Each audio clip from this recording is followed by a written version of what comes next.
Before I get into this is going to be a long video, but it's going to be a good one. Trust me. I black out, then I go in curfew, and I'm about to black the fuck out today. But let me tell you something though. Moment of silence for how fine K.Michelle looks in that goddamn selfie. Oh my Jesus. Okay, moving on. So K.Michelle went on an uber epic rant just hours ago on Twitter, crying her fucking eyes out. And she blames black people for her acting like a coon on TV and just basically being a negative stereotype, but she blames the blacks because that's the easiest thing to do, the black scapegoat that I talked about before. Anyways, let me read these messages to you. She said, and I quote, "Why are African Americans so angry and hateful towards each other? How can we possibly build a stronger culture when all we do is fight each other? We would much rather see each other down than even come close to being supportive when one of us is up.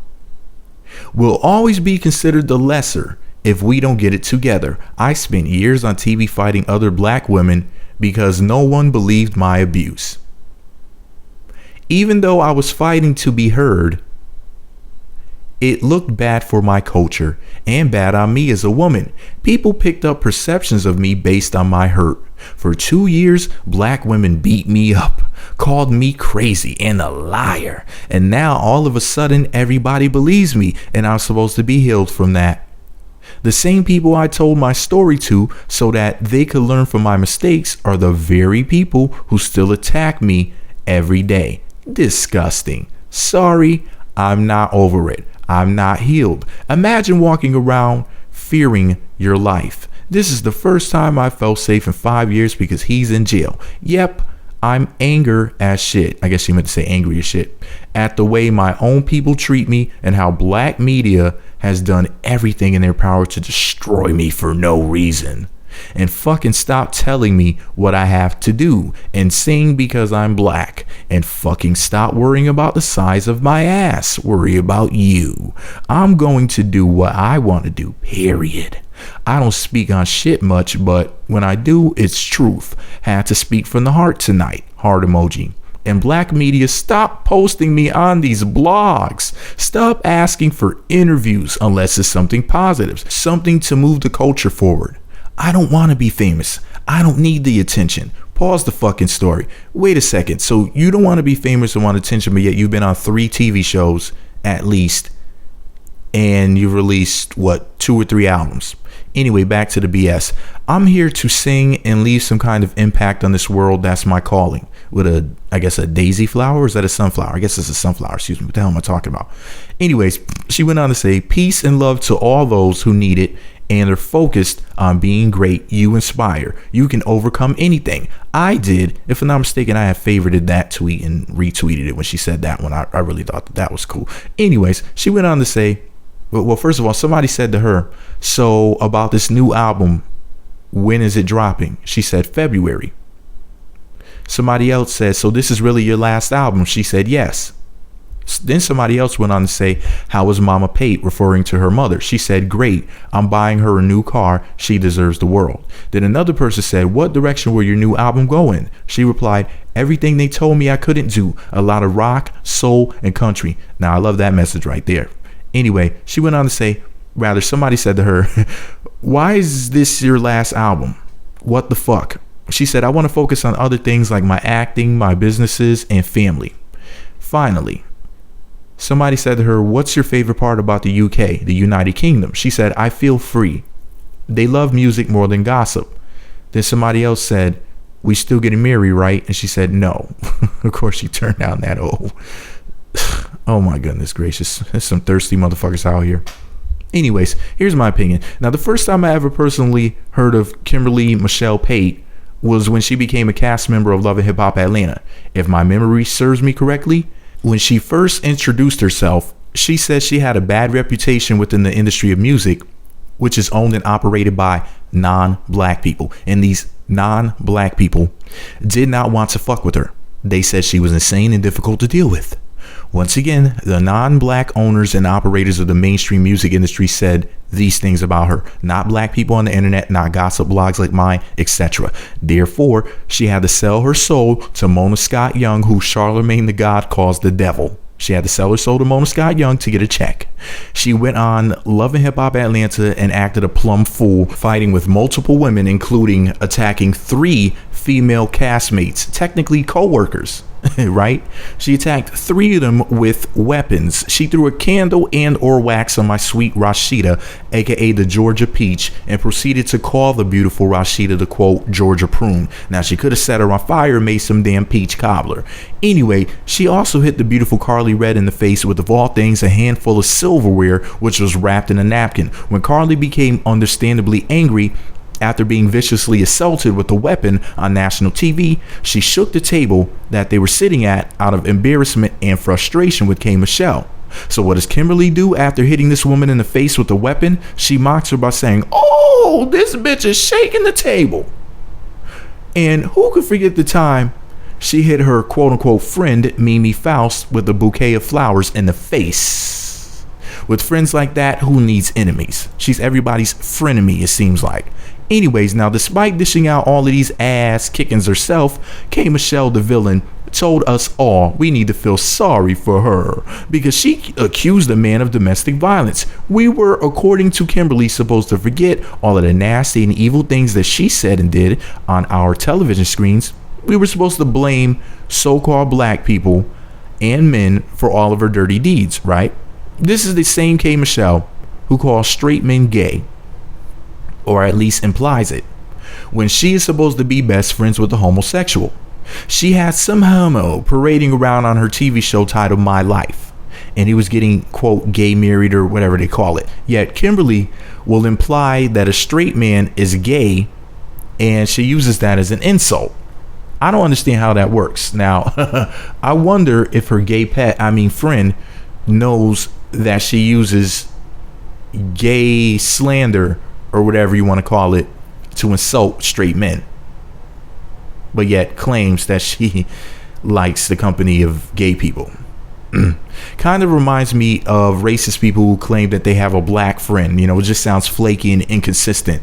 I think it's just so disgusting when people use each other as pawns. Either be friends or don't, but don't play with people's hearts, emotions, and time. Furthermore, speaking of gays, Tamar Braxton, a woman who tries her best to act like a drag queen, had such an intense war of words with K.Michelle that Tamar ended up crying on national TV because K.Michelle told no lies and said Tamar had a Muppet face. And yes, she factually resembles a Muppet. Now, don't get me wrong, Tamar Braxton is still fuckable, and I buy her fat ass husband a pair of earplugs and go to town overtime on that ass. Anyways, Kimberly said Tamar looked like a Muppet and had her ass crying on the talk show The Real. And yeah, those were real tears.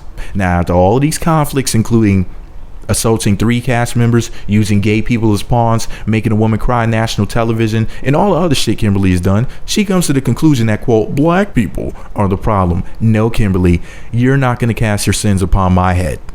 I don't let racist people get away with doing stuff like that. And yes, in my opinion, Kimberly is a racist against her own people. Scary, I know, but think about it. She's saying, quote, black people are responsible for the things that she does that are wrong. If that's not a white supremacist mindset, I don't know what is. I find her comments about people in the United Kingdom being less concerned with gossip than Americans to be very alarming, because European whites invented the tabloids. Have fun over there if you become more famous. It was in Europe, Paris to be exact, where Princess Diana was chased down by paparazzis and died in a car accident. And that was in 1997, 18 years ago. I can't fathom how incredibly nosy that they are in present times. For what I understand, spying in the UK, for example, is rampant. There's cameras everywhere. And as a matter of fact, the United Kingdom spying program makes the NSA look like a mere nosy sibling who's just listening in on their big brother or sister. I mean, the UK is so goddamn nosy, she probably has a microwave in her toaster and doesn't even know it. So have fun being watched by your dishwasher. No, I'm not kidding. You know, I find all of this to be very alarming. You know, she's posting this anti-black rhetoric on Twitter because she seemingly forgot where she came from. And she also seems to have a lapse in memory when it comes to who has paid her bills the last few years or so. So let me remind ya, it was black people, so-called, that watched her every week on television. Then when her violent outburst and catty, nasty attitude got her some new television deals, once again, so-called blacks supported her. When she released albums, so-called blacks supported her again. Now that she ate well off of the so-called black community, she went and moved to the United Kingdom, got brand new. Now she's shitting out all of that eating right on the same people who made her, shitting right in our faces. She may believe she was, quote, self-made. I don't really know, but in reality, our viewership and album sales made K.Michelle who she is today, which is a borderline household name. She is one big movie deal since she's becoming an actress now from becoming a very famous person. She's famous already, but her career is probably about to take off now, and I'm pretty sure she knows this. You know, she moved to the United Kingdom, which will help her to internationally expand her fan base and take her career to new heights. And in my opinion, she used us up, she's throwing us away, and feels she doesn't need us anymore. This is K.Michelle's way of showing her true white supremacist colors, giving us the middle finger, saying fuck you, kiss my fat ass, which I love to do. And she's also saying goodbye N-words. In my opinion, that's all that this whole thing needs. In my opinion, you know, I really hate how Kimberly wants to be a villain one minute and then a victim the next. Her former co-star Jocelyn Hernandez, for example, is a full-time unapologetic villain. Jocelyn, unlike Kimberly, is smart enough to know who she is and knows what she's there for. Kimberly wants to appeal to white people now. I mean, expand her brand. Therefore, she's going to use the oldest trick in the book. No, not Mary Magdalene, not that trick. The trick I'm talking about is she's riding the black scapegoat. When in doubt, blame a black person. It's just that simple. Back in the day, they used to pick a random black man, so-called. Nowadays, they blame the whole race of people. And Kim will, of course, get an ass reduction, attitude makeover, and then when whites have had enough of her, she'll beg us to take her back, and I won't. Now, with all of that said, in a nutshell, Kimberly is just a typical black woman. She can dish it out but can't take it. Most black women are weak, can't handle anything, especially the truth. So they make excuses for their abhorrent actions and then point their fingers with their long fake fingernails at you. Come to think of it, this cry for attention on Twitter reminds me of Nene Leakes when she had her huge meltdown on The Real Housewives of Atlanta season 7. Nene couldn't believe this new chick Claudia Jordan was added to the cast, came in and beat Nene or Nene at her own game, which is throwing shade or hurling insults and outdoing another person with negative criticisms. Now, Nene just flat out quit the show, tucked her tail and her wig, and ran at 666 MP. Moose power. Not horsepower, but moose power. And this, ladies and gentlemen, is why I'm marrying a Japanese woman. You see, a Japanese woman would never do something like this. She just accept responsibility for her actions, throw up the peace sign, say shin shin, then perform seppuku, Japanese ritualistic suicide by sticking a sword into her abdomen. Sounds extreme? Yes. But this is why only 5 Japanese women committed suicide in 2014. They usually never stray, but when one does, she can't live with herself. Just saying. No, but all jokes aside, Kimberly wears red wigs, weaves, whatever. She fights with people on TV over nothing. She has a bad attitude. She portrays herself as a negative stereotype and then plays the victim. She throws her own people under the bus. And with all of that said, I said it before and I'm going to have to say it again. Black women who wear these crazy ass wigs and weaves and shit and act like a damn fool, like what we've seen Kimberly portray over the years, want to be white. Now, their true struggle deep down inside is that they wish they could be a white woman. Mark my words, after everything she says, she's going to either marry a white man or pop up dating one real soon. Just ask Eve, aka the pit bull in a skirt. She switched her style up real quick when a white man waved that pink pigtail penis in her face, and we haven't seen much of her bald-headed ass since then. But this is all my opinion. Let me know what you think about it all below. Be sure to subscribe to the Meat Magazine YouTube channels. Visit meatmagazine.blogspot.com for more. Now, for the record, I don't hate K.Michelle. She can sing. She's talented. She's drop dead gorgeous. There's lots of good things I can say about her. But the messages that she posted earlier today were honestly, in my opinion, full of complete horse, dog, and human shit mixed together and blended well. I mean, you got to accept responsibility for your own actions. I'm not going to sit up here and be biased because she's fine, even though she is fine as hell, but that's a whole nother story. I'm over here thirsty as shit, so I'm just gonna go ahead and sip some of this tea and some of this water and just rehydrate. Meat Magazine.